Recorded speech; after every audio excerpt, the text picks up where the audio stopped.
Back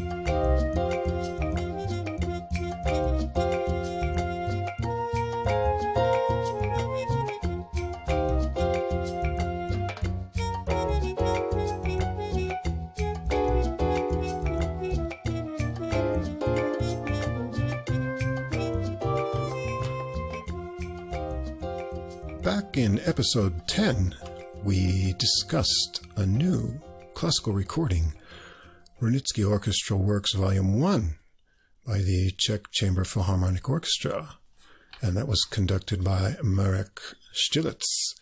And shortly thereafter, we were surprised because we were contacted by Daniel Bernhardsson, who is responsible for a lot of recordings of Wranitzky's music. And we asked him to join us for an interview, which he was kind enough to do. And at his invitation, we also have Marek joining us today. And so we're really pleased. This is an unexpected joy for us here. So welcome, Daniel and Marek. Thank you. Thank you. Hello. Yeah, nice to meet you both. Daniel, I knew we wanted to talk to you when you signed your letter, Wranitzkcally yours. It's just, I've been a music scholar myself, and when I saw that, I said, "Oh, I know this is going to be good." So thank you for contacting us. That was great. Yeah, and on the website for the Wranitzky Project, it says that Daniel, you are the mastermind of that project, which is made great efforts to get his music recorded and listened to again. So can you just tell us a little bit about your own musical background and then how you encountered Wranitzky's music to get this all started? Actually, today I think of myself more like an evil genius than mastermind, but yeah. No, my background is well, as a child I sang in choirs, and then when it came to starting to play an instrument, I had a choice of starting either with violin, cello, or piano. No, actually, it was violin, cello, or recorder. And recorder I did not consider a real instrument. And my mother played violins. I thought she wanted me to play it. So I chose the cello. So I started playing the cello when I was 9, and I've been playing it since as an amateur. I have never been very good at practicing. So it's on an advanced amateur level. And no, mostly I play chamber music with friends. But that also brings in how I kind of winded up with Wranitzky. I was very interested in cello concertos as a genre. And I was so sad then, it was back in my high school years, that there were so few cello concertos. And then it dawned upon me that there's not few cello concertos, it's just a very small core repertoire that is played all the time. So I started to look like what more works are recorded, and then I collected those, and then I went on looking at what else have been published but not recorded, and I started to look at that. And then I went further and started to look what has not been published. And on that way I ended up going to an archive in the small cathedral city of Skara, close to where my parents lived, because they had the manuscript of a cello concerto by the Viennese composer Leopold Hoffmann. And I wanted to have copies of that, so I went there, and they allowed me to take photos with my camera, and I took photos of that, and then I had some more hours to kill. So I went through the catalog of what they had, and I ordered up all kinds of random things, staying clear of Mozart and Haydn and everyone I knew.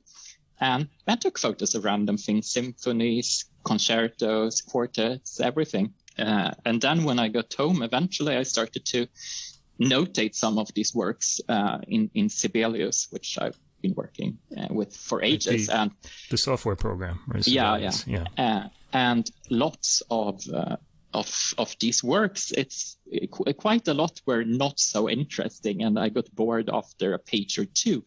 But then there were some names and works where I started with the work, and I was like, wow, this is really interesting. And I continued through it. And I was so surprised by the quality of the music of these composers that I'd never heard. One of them was a piano sonata by Leopold Kozeluch, and I think this is fantastic music. I've never heard of this guy or his piano music. And then another one, there were these two symphonies by someone named Wranitzky, and I was like, this is really fantastic music. Who is this guy? So then I started to look, and for Wranitzky, there were a few recordings out then with symphonies, and I got those, and I mean, it confirmed what I had heard, that it's really a very good quality. His music, he compares very well to both Mozart and Haydn, but still has his own distinct voice. And then I started to look, then I started to get copies of the symphonies by Wranitzky that we had in Sweden, and then I expanded getting the symphonies that are everywhere, and then I expanded to trying to get all Wranitzky music everywhere and compile a work catalog eventually of all of his works, because it has not been done. The symphonies were cataloged by a Czech musicologist, Milan Postolka, back in the 60s, and that's the only catalog that exists of any of Wranitzky's music. And there are errors in this catalog. He has included some works that are not symphonies, and it also manages to include some works by other composers, because sometimes attributions are not correct. And there's also some symphonies that exist that were not known to him.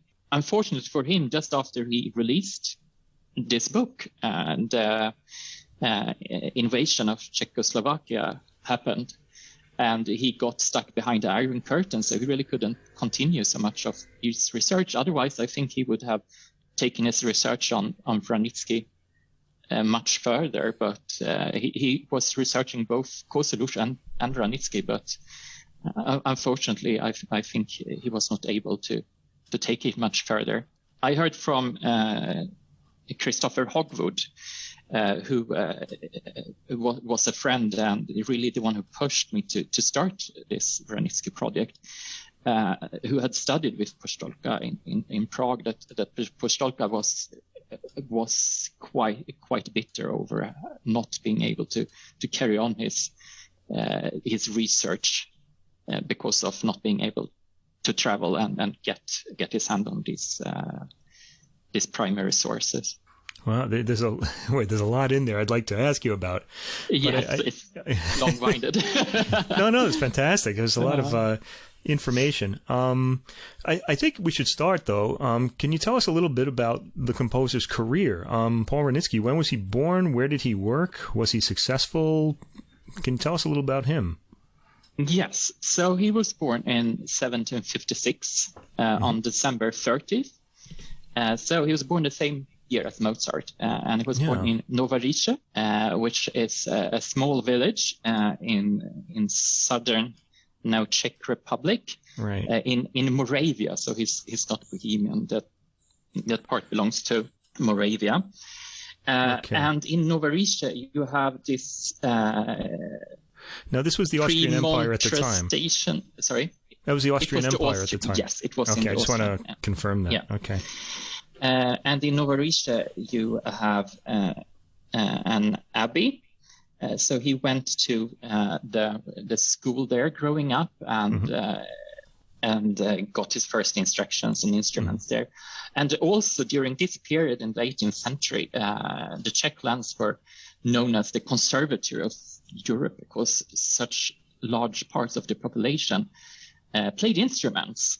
And that's also why you had so many really outstanding Bohemian and Moravian composers and musicians at all the musical centers in Europe. And then he studied in different cities in the Czech Republic until moving to Vienna to study theology at the seminary. And there he was already quite advanced in music and became the musical director at the seminary. But then at some point he abandoned any thoughts about a career in the church, and started to really devote himself into music. And then we know that by 1783, he had become the musical director to Count Esterhazy, a relative to Haydn's Prince Esterhazy. I see. How old was he about at that time? He would be 27, I guess. Okay. So it's fairly late. He started with his compositions somewhere along then. I think the earliest datable compositions I've seen there survive only quite a handful of his autographs, which he clearly dated carefully. And I think the earliest one I've seen is 82 or 83. I see. And they were symphonies. There is a very large amount of canons and part songs that he probably wrote while he was at the seminary, but his compositions for orchestra and larger scale works do not seem to start until about 82, 83 or something, which is quite late considering, like Mozart, for instance, been composing seriously since he was 6. Mozart was rather a special case. I think. So he started really quite late with these serious compositions, but then he seemed to have really been gifted because he picked up really quickly too. He composed as many as 45 symphonies. 45 is the current number that I managed to count to, which are surviving. Then there are references to some other symphonies that most likely are different works than the ones that are surviving, which at the moment is unknown. And I'm sure there should be more also that were composed but are lost. But especially the symphony was a particular interest for him. Okay. Just out of curiosity, before we're going to be concentrating on his orchestral works here because of the recording, but did he write any other kinds of works, chamber works, solo piano, vocal, operas? He composed in quite a lot of genres. I mean, he was a violinist himself, so he composed lots of chamber music with strings. Okay. There are some 50, 60 string quartets. There's, how many is it? More than a dozen string quintets, dozens of string trios. So it goes on, and then there's quite a lot of chamber music with strings with winds and so on. He composed quite a bit of works for the stage, not as much as some other composers, but with his work at the court theaters, he composed some works, and also for some of the suburban theaters in Vienna.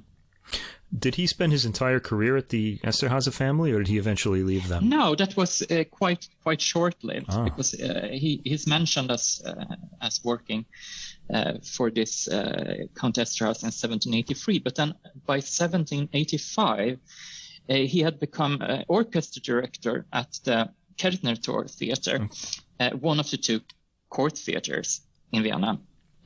Today it's gone. It's was located kind of where the Hotel Sacher in Vienna is located now. And then he held the positions as a first orchestral director at the court orchestras until his death. So he was probably a very good violinist getting that position so early on.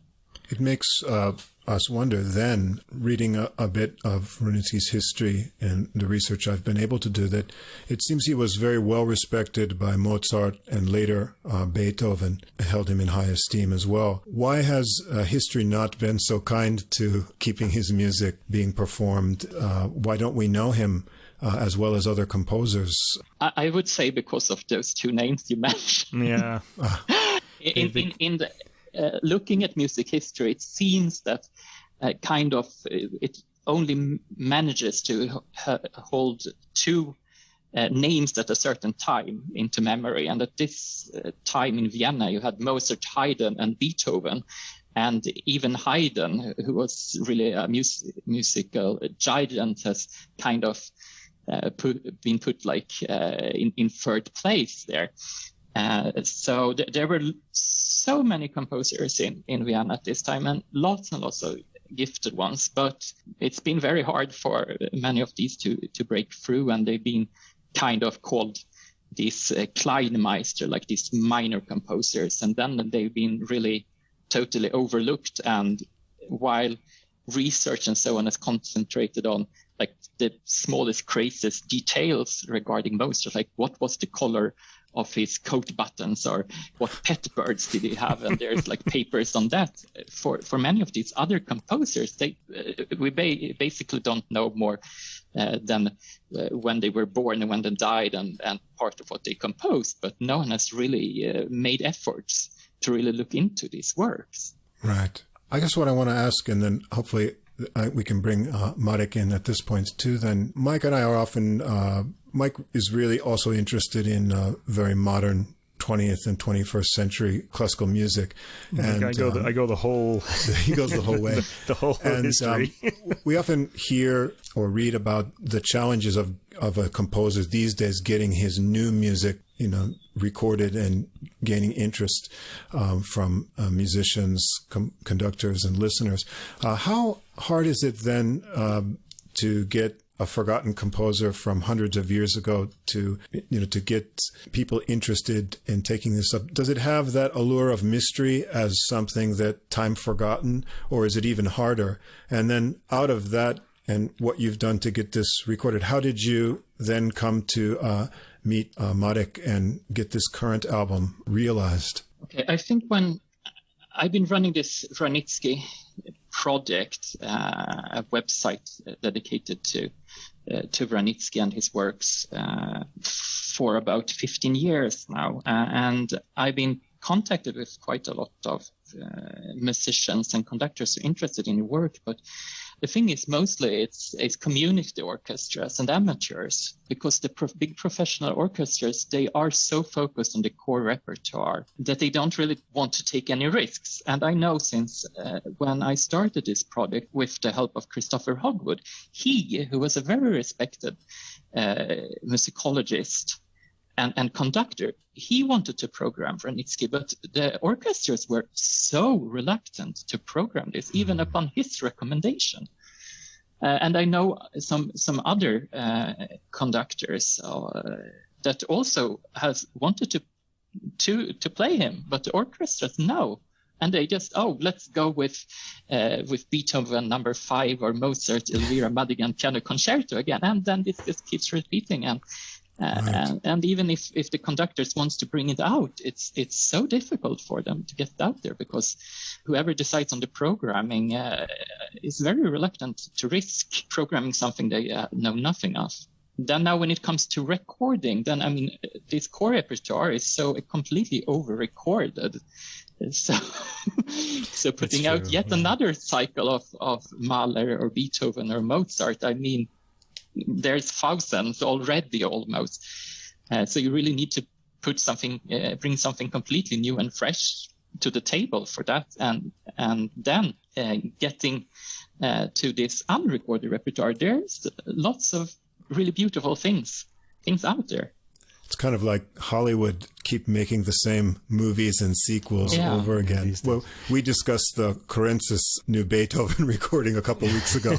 So there's seems to have more Beethoven to come too. Yeah. Right? I just want to say, here in Japan, whenever a foreign orchestra comes, they'll program, say Dvorak's Ninth Symphony always. You have to hear that work about 5 or 6 times a year, because they want to draw the crowd. It's like, well, why don't you play Dvorak's 8th Symphony, but people won't come. They know the new world, and they know the melodies, and I guess they want to hear it. Yeah, I think there are ways around that. I mean, clever programmers can, put a new work with some really famous work and just kind of draw the crowd for the famous work, and then hit them with the that's what these conductors have tried to do, and put Wranitzky as one of their side works, but still it's so difficult getting it out there. Wow. But hopefully now when these symphonies are put on disc, I mean, there will be an increasing knowledge of the name, and at least there's like a reference so they can tell you like this is how the music sounds like, and apparently there are good reviews and people like it, so perhaps your audience will not suffer listening to it. Right. Well, we certainly didn't suffer. It was good. I mean, that's what drew me to it. I saw Wranitzky and I said, there's something I don't know. Then I listened to it and I was like, whoa, just as you say, this is not Haydn and not Mozart, and yet there's something original. And I thought, especially the two on the album, the C major and B flat major, they were kind of stately, but also really fun and enjoyable to listen to. And I listened to another recording by the North German Radio Philharmonic of the C minor and D major symphonies, but there's not a lot out there. Marek, jump in and tell us, how did you get involved in this recording, and what did you know about Wranitzky before that? Did you have experience with his music? Did you have some impression of it, or was this something new for you? Well, I have to say this Wranitzky thing is part of a bigger project that we do, especially with Daniel and with the others. And this is the project Czech Masters in Vienna, that is very much focused on Czech composers that were living in Vienna in 18th and in the beginning of 19th century. And we started with music by Leopold Koželuch that Daniel mentioned, and as well.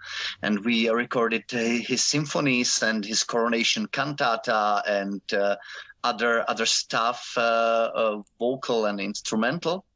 And we sort of picked up from hundreds of composers that were living in Vienna, sort of 10 or 12 name that really brought our attention. And after Leopold Koželuch, where we did a lot of recordings and concerts as well, we went on to Paul Wranitzky. And that how I and how we met with Daniel was pretty simple, because I was trying to get as much as possible information about Paul Wranitzky in libraries and etc. And I simply get to his Wranitzky Project webpage, and I said, "Wow, there is someone in Sweden interested in Wranitzky," and that's so simple how we get in touch. So thanks to this new technologies, and from that moment we started to work intensively together, because what was speaking Daniel about, I think, to make such a project, it needs a lot of fortune, coincidence, and a lot of elements needs to be put together. And for me, on the beginning was a Naxos company. That is a company with very good strategy for me, because they really aim also for not only this over-recorded pieces, but for fresh new repertoire, and especially also for repertoire that was never recorded before, which is, I think, for me, very good strategy. And you need also orchestra that is willing to do. And this is what we have with the Czech Chamber Philharmonic as Pardubice, and with other orchestras, because we somehow feel those composers that were born in Bohemia or in what is now Czech Republic, we really feel that it is part of our cultural heritage. And who else should record those pieces and to play this music in concerts, which we also do, and bring this music to audiences that our Czech orchestras, because we really feel this as a part of our cultural heritage. Not only the world famous composers as Dvořák and Smetana and Janáček and Martinu and others, but to show that we have also a lot of fantastic music like this. I wanted to ask you two questions about that. I think you've partially answered one for me, but I wanted to know, as a conductor, what it's like working with musicians with previously unrecorded music. I've played in orchestras with new 20th century music that I wasn't sure how it would ever, I knew what it sounded like. I still didn't know what it sounded like. But this is music that comes from a defined tradition. But I think what you've explained, because you're playing with that regional orchestra and there's sort of an identity, I'm assuming that shared feeling of this is our music helps you to get the cooperation of the players, and you're striving for a shared goal with that kind of music. Have there been any difficulties working with musicians in recordings that don't have something to be compared to, or performances? Yeah, well, I think it's always very helpful if you work with the musicians on project that they feel it makes some sense and it has some importance. This always helps a lot, and of course for orchestra and for conductor to work on this completely unknown or pieces, it's if you can compare it to skiing, for example, so to play Mozart or Haydn or Beethoven today, it's really like to go skiing in a ski resort. You can use a lot of technical equipment. You can use your ski lift, and there is a lot of machines that make the track very smooth and comfortable. You can have a coffee in a restaurant. And that's the way that you do Beethoven or Mozart, because of course the musician played the music before. You can listen to hundreds of recordings to compare different styles, etc. You have hundreds of book analyses, and that's the situation. But with the Wranitzky, it's a completely different animal. It's like when you go with your own bag where you have your coffee and your food, and you go to mountains that no one walks, and you are probably the first person that walks there, and you cannot use any equipment to get up, only your own body. And so that is this comparison is something I feel that is essential, because with Wranitzky we really work on these pieces after hundreds of years, and of course the interpretation tradition is of course broken. You cannot discuss with your colleagues and people don't have experience. So that's what I think about this. Yeah. Since you've done a lot of recordings and performances, I assume too, with composers from your region, now Czech region, but historically Bohemian, Moravian-Austrian. I listened to your recordings of Novak and Fibic. Those are interesting to me. I had heard some Novak before, but I found the symphonies particularly very impressionistic in their own way. But I was really surprised by the Fibic in that I thought that was really great. The symphonies were nice, but also I enjoyed the pieces from the countryside, this sort of landscape images that come from that music. I found it really approachable and melodic, and I wondered myself, why don't more people know these works? But what I wanted to ask you is, what do you find in the music from the Czech region that gives it its own identity? Well, it's very wide range of a music, because the Middle European region is really so rich for music, because when Daniel mentioned the Nová Říše, so 60-80 kilometers from there, Gustav Mahler was born, and 50 kilometers from there, Bohuslav Martinu was born, and it is really, it is very, very rich. Somehow, I would say too rich, and the competition is pretty high. That's why many great composers are left, because simply the concurrence is pretty high, and I would say what is if you imagine the the Bohemia in the 18th and 19th century. So I think what is very typical, and that also for me then later encounter in Gustav Mahler's music, that is sort of a sense of this time and of this era, is this fantastic mixture of many different features, because in Bohemia there were living Bohemians, Germans, Jews. It was sort of crossroads of the culture, and this is, I think, typical for this mixture is typical for middle Europe music from time of Wranitzky to time of Mahler. Yeah, it's interesting. I want to ask, now the composers we talked about from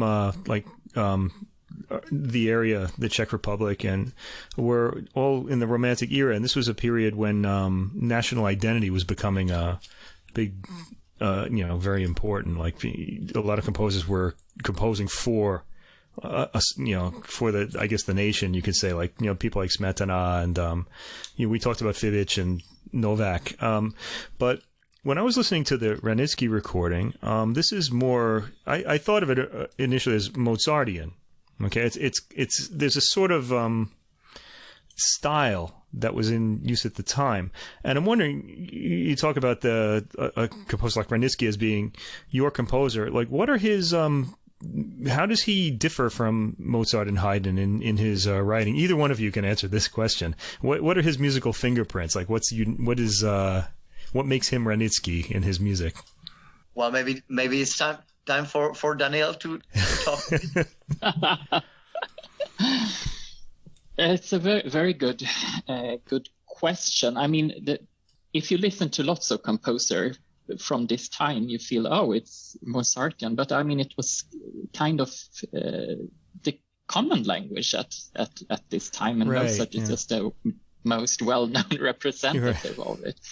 And I mean, he has his particular style within this framework, and so does Haydn, so does Wranitzky, and all these other composers. Let me just kind of make it a little, just kind of try to pull something out of this question. Like Mozart, for example, is rather clever harmonically. He'll kind of go far away from the, say, the tonic, and then like by some, miraculous set of chords, get back to it. It's almost like he's doing a magic trick. And Haydn is rather witty in his music. There'll be a lot of, I remember reading Robert Simpson talking about, like, for example, the Surprise Symphony. I forget which number that is, but where there's like this really quiet passage for a long time, and suddenly the bang, this is big bang, and he put it there because his audience, he knew that the people in the audience, certain people in the audience would be sleeping by that point, and he wanted to wake them up. And Simpson mentioned that you could just imagine Haydn peeping behind the curtain, watching these people when that part was coming up to see how they would react. I'm wondering if there's anything like that in Wranitzky, if he has any kind of sense of humor, or is he, what would you say about that? Wranitzky has a lot of humor in his music, and particularly in a big body of work that he wrote for private performance for the imperial family, which was written for entertainment. And then you have lots of extra musical things going on. You have strange orchestrations with toy instruments. You have musicians put in different locations around the room. Lots of surprises and things. But this was not music which was published and spread outside of the court. But also in his published music, there are lot of humor in it.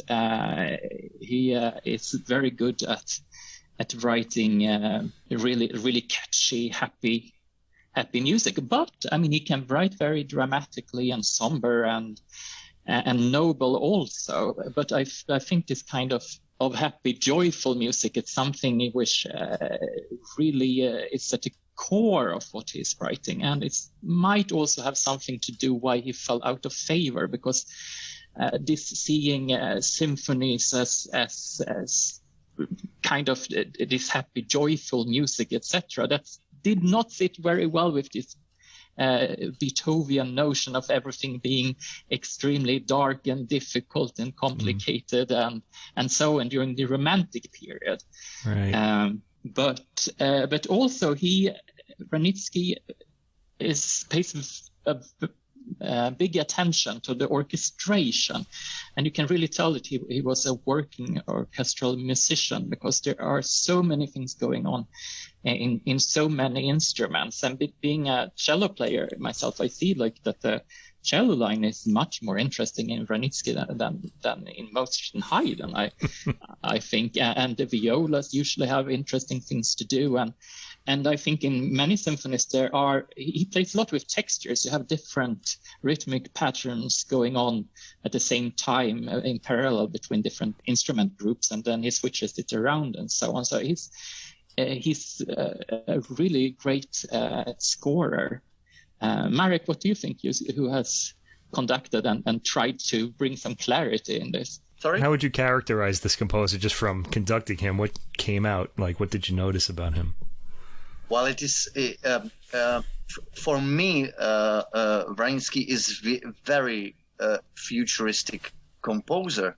Because if you compare his symphonies to Mozart symphonies, those Mozart symphonies are of course genius, but very conservative. But Wranitzky was a person that was pushing this genre, on a new edge. He was very much experimenting with form, with structure, with bringing crazy instruments in, like, for example, what kind of crazy instrument? Well, we played with Wranitzky Kapelle, that is orchestra, a newly based orchestra for this music. We played a divertimento where used hammers, for example, and you make like a hammer that to hammer a nail. Yes, like two hammers. I think Daniel can say more about this, and even one more instrument that I cannot remember now English. So Daniel can help me maybe. Yeah, this was for a divertimento di Binder. So it's what's the English? The one who makes barrels. So what barrel making? Is it cobbler? No, Cooper. No.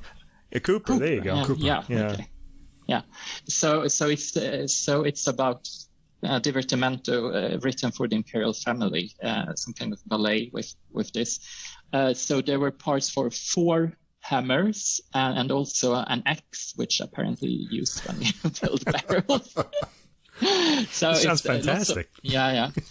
But that's not really part of the craziest things he's put in his works. In one of his stage work he wrote for the court, there are parts for roasting spits when they are in an inn. Right. There's also another thing he wrote for the court where there is noise of chains that are shaking about. And in an opera that was performed, he had the Hackbrett, the Dulcimer, a big concertante aria for soprano and Dulcimer. So he really enjoyed putting all of these kinds of strange instruments into things when it was asked for by the court, or when he could use it on the stage. But still, the largest part of his symphonies are like so-called absolute music symphonies. But he clearly enjoyed experimenting with lots of different instruments and non-instruments. Okay. So he wasn't conservative at all then, it sounds like. He had a sense of humor and experimentation. Yeah, he also experimented with space, because there are a small symphony with flutes where 2 of the flutes are supposed to be put in other rooms than the main orchestra. And yet another one where all the winds are scattered around the room and pick up and echo parts of what the main string orchestra is playing. And I mean, this kind of spatial experiment is quite unique, I think. Okay, would you say his main experimentation was with the sound, with the instruments he used, or is there anything harmonic? I think of like Russ and I both like Carl Philipp Emanuel Bach, and he has this way of just putting these bizarre chords in the middle of just this passage and just slamming on the rhythmic breaks at really unusual times. And I'm wondering if there's anything like, well, not like that, but that's sort of unusual harmonically or rhythmically in Wranitzky's music as well. Marek, you want to answer this one? Well, I think also he was experimenting with the genre, getting some folk tunes in the symphonies. Okay. As Daniel can tell you some famous ones. Also, I know one of his symphonies that is using Polonaise, which in it as a third movement or something like this. This was one of the very first pieces I performed by Wranitzky, and it was one of the pieces that really brought my attention. And I said, "Wow, this is, it's like maybe 10 years ago."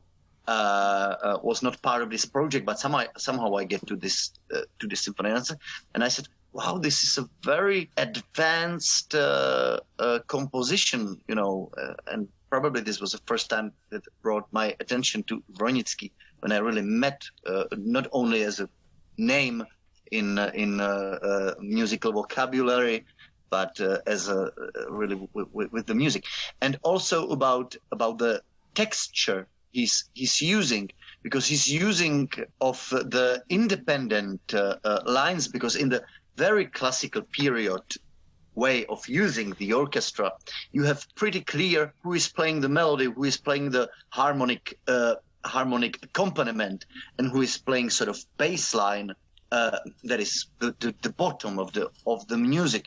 But the independence that Wranitzky brought to the woodwind instruments and to the texture, where this it's much more polyphonic that the composers before, as Haydn and Mozart, and the treating of the orchestra, who is really the main melodic instruments and who is the harmonic and who is completely different, and is really probably this manner of using orchestra was common some maybe 20, 30 years later than he did. So he was really really a symphonic visionary in this. And important is also, say, Daniel would maybe agree, that important was that when he was composing his pieces, he had an extraordinary good orchestra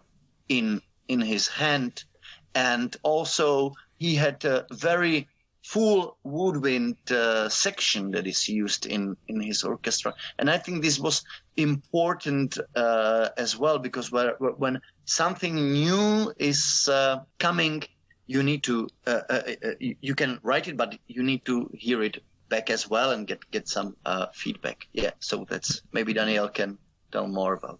Yeah. No, it's interesting this with the writing new that you're talking about, because so much of this music, I mean, when it was first performed, it of course was new, and there was at this time there was so much new music all the time, so you still had to keep in within certain boundaries, not to have your piece crash and burn, which seems to have happened to Beethoven sometimes with these more advanced pieces, which actually seems to have crashed and burned a bit and were not so well received when they were first performed. Mike and I talk about this, that when we listen to music now, we can't hear it without going through our historical filter. Right. So so many of the pieces we know, and we think, oh, that's just beautiful. And then when I look up the history of it, I read that people walked out of it, and the conductor was asked not to return to the town. And I said, what, for this wonderful piece? And so, the way people heard things in different, eras and locations was quite different. I thought it was interesting. Would you say then, Marek and Daniel too, that, Marek, you mentioned that Wranitzky was incorporating sort of folk music elements.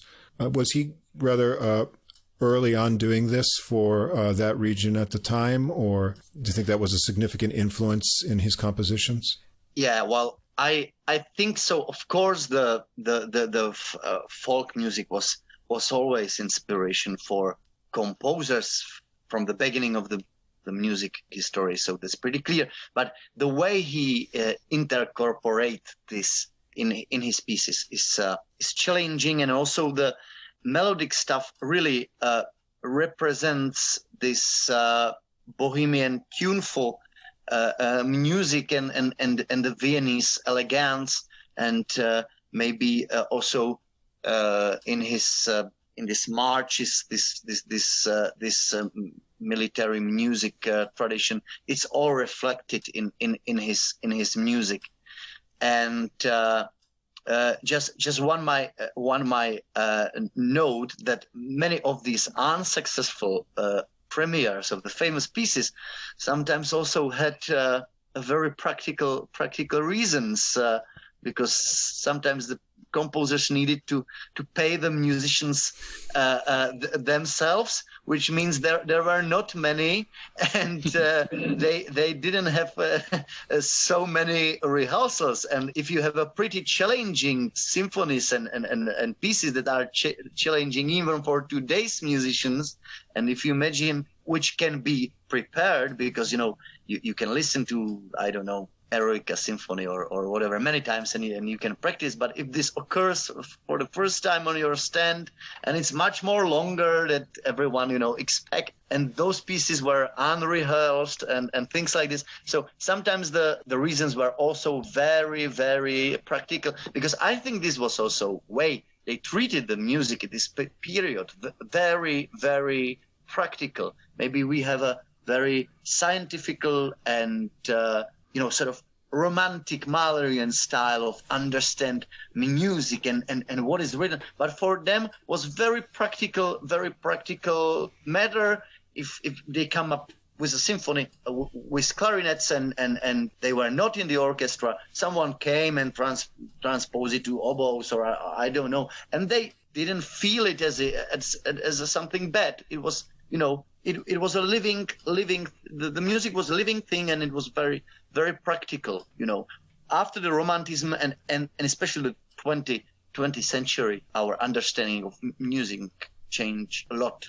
Wow, that's fascinating. Yeah, we shouldn't romanticize the practical things musicians have to deal with in any era. A lot of things decisions have to be made just to get the performance finished, right? I have a question about the era. How was his music received in the era? Was he popular at the time when he was alive? Yes, and that's the interesting thing with these composers like Wranitzky and Kosulev and Pleyel and Jurovets and so on. I mean, it's like music today. It's not that you only have, let's say, Madonna and Katy Perry. There's other musicians as well, and we're listening to other musicians. Thank goodness for that. Yes, they were very well received, and if you read the literature and so on from that time, you see like Wranitzky, they list major living composers, and they list Haydn, and they list Mozart, and then Wranitzky comes just after them, or Beethoven, or Wranitzky just comes after that, and he was cut off. Same with Kosulev. Who I know was called in some reviews the most beloved living composer in Europe at that time, and especially because of his piano music, which he composed a great deal of fantastic piano sonatas, which completely dropped out of the repertoire and just recently have been republished and recorded. Lots of music there that lots of piano players should be playing, but it just disappeared. Yeah, I'd love to hear those. Are you listening, record labels? Record some Wranitzky piano sonatas. I'd love to hear them. No, that was by Kosulev. Oh, Kosulev, sorry. Right. Okay, I missed that translation. Sorry. Yeah. Okay. As far as Wranitzky goes, how did his life end? What was he doing? How did he die? And where is he buried? If we want to visit his grave. Yes, so he died in 1708, and it seems that it was rather sudden. Wait, 1708? No. No, sorry, 1808. Okay, there you go. That's the premiere of the Beethoven's Fifth Symphony. Maybe that's what killed him. Yeah, exactly. Yeah. Yeah, he died. He died rather suddenly, it seems, and he was buried in a graveyard which is now gone. It's a park in Vienna now, and they saved some tombstones from it, but not his. Kozeluch was also buried in the same one, and his tombstone was not saved either. Did they move the bodies? Yeah, they moved the bodies probably to some mass grave. Somewhere. That's sad. Which is interesting now for Austria. Now, when it turns out that perhaps the Austrian national hymn melody was written by Wranitzky, but so he died really suddenly and in rather poor financial circumstances, it seems, because Vienna at this time had really been plagued by these Napoleonic wars. Napoleon had invaded Vienna twice. There had been hyperinflation, and Wranitzky, who was really quite well-paid musician at the court theater, suddenly, he was getting the same wage, and suddenly it was not worth anything anymore. So he was really not in a good financial situation when he died, but he seems to be very, very active all the way up until his death. Daniel, you really are an evil genius of Wranitzky. I think we could ask almost anything about him, and you would have the answer. I want to thank both of you so much for sharing your perspectives. Yeah, one more question about the project. We just recently heard Volume 1 of this project, and obviously there's going to be a Volume 2. How many volumes are planned? Can you tell us? Is that off limits? Well, can't reveal that? I would say simply, as much as possible. Oh, I see. Wonderful. It's open-ended. I think when it comes to symphonies alone, there would have to be some 20 discs just for the symphonies. So please write to Naxos and tell them that you want to have more. We want 20 more discs. I would do that. My question was just more specific. Could you tell us what's coming up on the next volume and what we should listen for on that? So the thing with all these initial volumes, the 3 first ones with symphonies, I have selected a mixture of more absolute music symphonies, like the later symphonies, and then more special occasion pieces. So the first symphony, the first CD you had the Coronation Symphony on, this Opus 33, number 1 symphony and 2 overtures. The second disc is going to have yet another Opus 33 symphony and also a very interesting piece. It's a storm symphony, La Tempesta, which includes a 10-minute storm depiction as the finale, which is very interesting, lots of dramatic effects going on. Which predates Beethoven's Pastoral Symphony. And I read a paper by a musicologist who have analyzed that, and she has seen many parallels in what Beethoven did in his. And this symphony also, the music in it was also used as music for a play in Vienna, which is very likely Beethoven has heard. So might have been something Beethoven had in his back of his mind when he wrote his pastoral. Also, this CD will include an overture to an opera, Der Schreiner, the Carpenter, which is really interesting because Wranitzky is depicting the sounds of the carpenter working with the sawing, the hammering, and the planing in the music. I'm looking forward to hearing that, and I think after speaking to you both, I'm going to have to go back to Volume 1 and listen again, now with new ears, newly informed ears. Well, I hope that you have a long run getting as much of this music recorded as possible. We're certainly going to be discussing the next volume and keep our eyes out for future releases. Yeah, we'll mention all the future ones, too. Yeah. Daniel, I'll include a link to the Wranitzky Project page. Before we close out, is there any other project that you've got going on that you think our listeners might be interested in, or where they should look for more information, be on the lookout for anything other than what's on the Wranitzky Project page? Marek? Well, I would, if our listeners would be interested, of course, I invite them to listen to our Kozeluch recordings that I think will bring a lot of music that brings pleasure to them and also to our and those who are interested in later romantic and modern music, maybe you can listen to our Fibi recordings. Oh, that'd And be great. to upcoming Vítězslav Novák series that already began with volume 1, and the other will come soon. Yeah, Novak seems to be he's a composer who really should be better known. He's very good. Yeah. One more question. Speaking of that, when we first reviewed the Wranitzky Volume 1, I had the name Wranitzky, and I looked him up just to see who he was, and I found out his name was Pavel or Paul, and then he had a brother named Anton. So I said, we got to make sure we get the right Wranitzky. Can you tell me something about Anton? Did he have as big a career as Paul did, or does anyone? And I can take this question. Sure. Yes. Anton was also a very central musician in Vienna at this time. He became the Kapellmeister to Prince Lobkowitz, Beethoven's patron. Beethoven's patron, yeah. So Anton Wranitzky premiered lots of Beethoven's works. So he would also be playing like the violin part in the premiere of the Triple Concerto for the public performance, and leading the orchestra in the first performance of the Eroica, since he was the orchestral leader.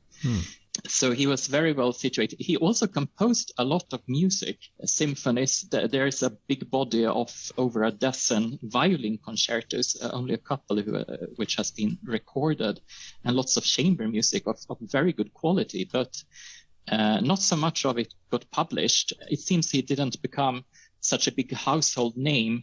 There are letters where Paul is pushing for his brother's music to the publishers, but they don't seem to have picked up so much of it. I see. But it's not because of a lack of quality at all. He's a very talented composer in his own right. I see. Okay. Well, we can look forward to that in the future, I hope, too. But for now, we'll continue with the Paul Wranitzky Project. Thank you very much. Yeah. Thanks you both so much for sharing your time and this amazing information. So there you have it, our exclusive interview with Daniel Bernhardsson from the Wranitzky Project, and Marek Štilec, the conductor of the Czech Philharmonic Orchestra, with the new release of Wranitzky Orchestral Works Volume 2 Symphonies available right now on Naxos. And this is going to be an interesting one to check out.